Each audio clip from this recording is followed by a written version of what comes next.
Agarwal, morning. Great to have you today on ET Now. I want to first talk about, the China factor because Chinese slowdown has been spooking the demand side of the market. But for base metals, the upside trigger has not been demand but supply issues cropping up world over. Would you agree with that analogy? I don't agree fully. Okay. China is correcting themselves. They are sorting it out, their trade agreement with the America, and everybody is watching the trade barrier which America and China has. It has to be resolved, and it is in process of resolving. And I believe they are correcting themselves how to make the industry more aligned. And I think China will have space. They will not come down. Maybe they remain as they are today. Okay, fair point, and I'm glad you corrected us there. Zinc, Mr. Agarwal, as the market has once again been facing deficit fears. But with your projects in Zinc International, Zinc India, plus Glencore, the market may be pushed into surplus by 2020. What's the outlook? No, it should be other way around. If you look at the India, only 10% of steel being coated with this zinc. It is a time which is environmental. Today is a time we cannot use the naked steel.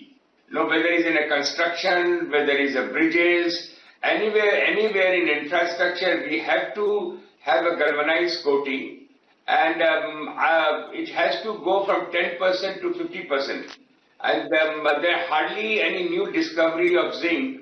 In any other metal, there are about 25 to 30 producers. In zinc, largely there are only 3 or 4 main producers. So I'm generally, I believe I'm bullish on zinc. There will be by and large new products coming. I'm still very bullish on the zinc. Sure. Mr. Agarwal, you won a good 41 blocks in the OALP recently. When are you looking to start oil production? You've also struck oil in the KG Basin, for example. So, what do you see as the prospects there, the kind of potential? I have always gone against the wind. 15 years back, when nobody believed India, they never believed that we have natural resource. And single-handed I have been fighting, talking, putting the voice, and media has been helping me all the time. That is enough. Out of 100 rupees revenue we are spending half of that revenue into the oil, into the gold, and lot of natural resource. We have the best geology. Comparable to the Canada, Australia, South Africa, and it is a high time to create job. Maximum job has been created by the natural resource sector. So I have been so much of vocal, and that's how we have taken Cane Energy. And Cane, as you know, it was thrown away field. All business what we have, I'm just repeating, all business what we have in India has been thrown away asset where there was nothing, and we created out of that world-class asset. And so much of, because this, we have between public sector and us, discrimination is huge. And facing that, we have come to this position where I always said, look, we will produce 50% oil of the country. We used to import zinc. Most of the zinc we used to import. Today we are exporting zinc. Aluminium, 70% of the aluminium we are producing. Aluminium will change the India, because what we need is more job, more entrepreneurship, more service to come in. So aluminium, zinc, iron ore, as you know, the small difficulty when we have today in iron ore, we have to do the e-auction, which is absolutely unfair, and government is losing so much of revenue. And a small thing, we got stuck So we have faced one after other. You have headwind, but still we are the best name in the world in natural resource. Anybody talk about India natural resource, they talk about us. Oil, I'm very, again, you will say that give the calculation. I always give this example in the world that when 15 years back China opened up, they were below us. And what they are today, if you do the calculation, what they have done should be done in 200 years. But they have done it in 15 years. So that time of India has come. We all have, I have been called by Niti Aayog, I have been called by the Prime Minister office, and they are very, very excited when they hear that if we start producing oil in our country, we start producing gold. Today we are deficit on the current account, it will be surplus if the import is reduced. And the money which we will save, we can invest in the infrastructure. So I have a full plan on 41 block. At the moment we are producing about 250,000 barrel of production, which is about 30% of India's production. We have given a contract about $3.5 billion to the best of service company in the world, and that will take us 500,000 barrel production in 2.5 years time, 3 years time. And 41 block, I'm very optimistic, and I'm bringing best of expert of the world. We expect another 500,000 barrel to come. It's a hard work, but everybody is supporting me. If we produce all this, we will be 1 million barrel of oil, which I'm dreaming and I'm looking forward if I can achieve that. But I must say, the Petroleum Ministry and government, trust me, the way they are very favorable. Earlier we used to have 60 clearances to produce oil. Today has only six clearances.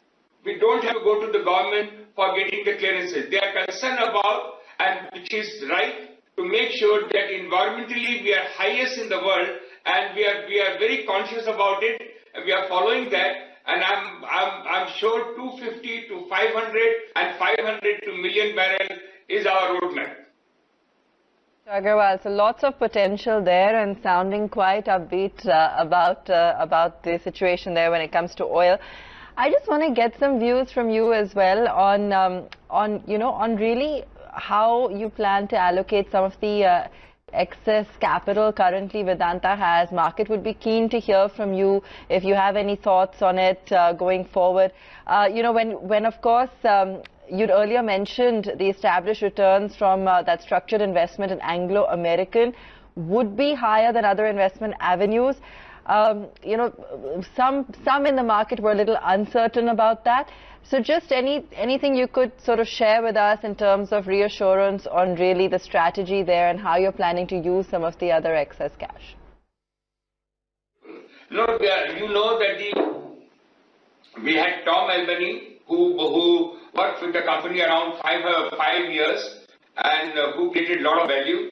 And after that, we have Venkat, who has joined, who branded as a best mining person in the world.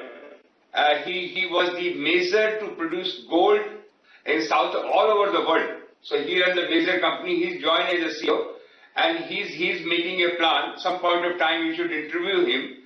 And what we are looking as a bigger picture, what we have made a plan on the drawing board to have a $30 billion revenue in 3 years' time, and to have about $13 billion EBITDA. We will be producing about over 400,000 barrels of oil.